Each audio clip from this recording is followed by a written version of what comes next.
तर सगळ्याले राम राम. मी करण आपल्या यूट्यूबच्या ब्लॉगमध्ये सगळ्याचं स्वागत आहे. आणि आज आम्ही आलो आहे नर्सरीमध्ये, कारण तर आम्हाला आज कंपोस्टची माती काढायची आहे तिकडल्या खड्ड्यामध्ये. तर सगळे इकडं फावडे वावडे सगळ्यांनी घेतले आहे. दाखवून द्या आपलं सामान इम्पॉर्टंट. चला मग कामाले. आमच्या इकडं 2 पोरं बसून आहे, मोबाईल इचकत. पण या चलो.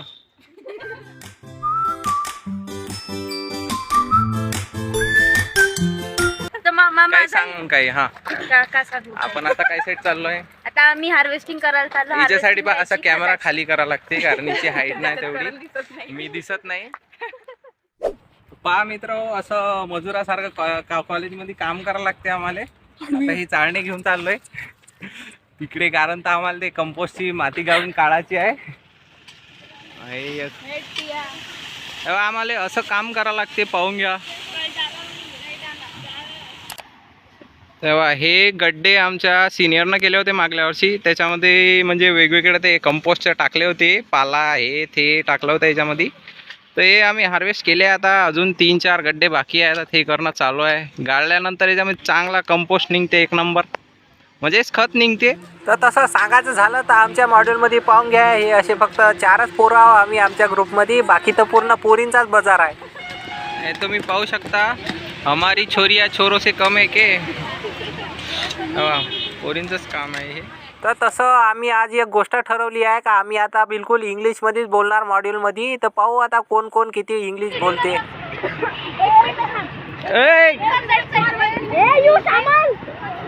What are you doing?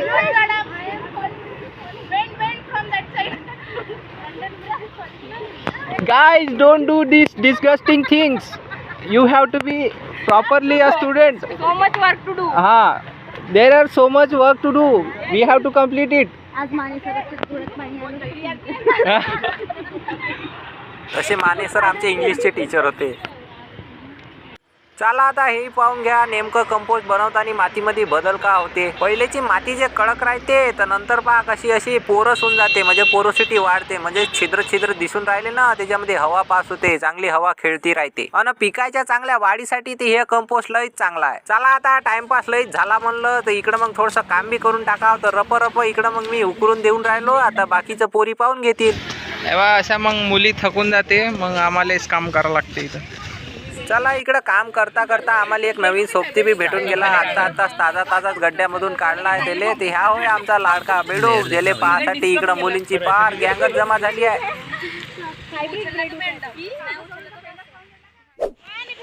आरामशीर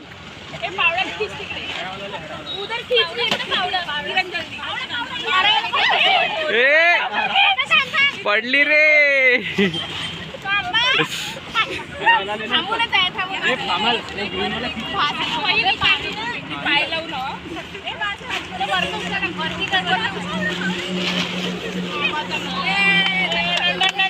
तालिया, नो क्लॅप्स, गोल्डन अप्लॉज. तर आजचं काम आपलं झालेलं आहे, संपन्न.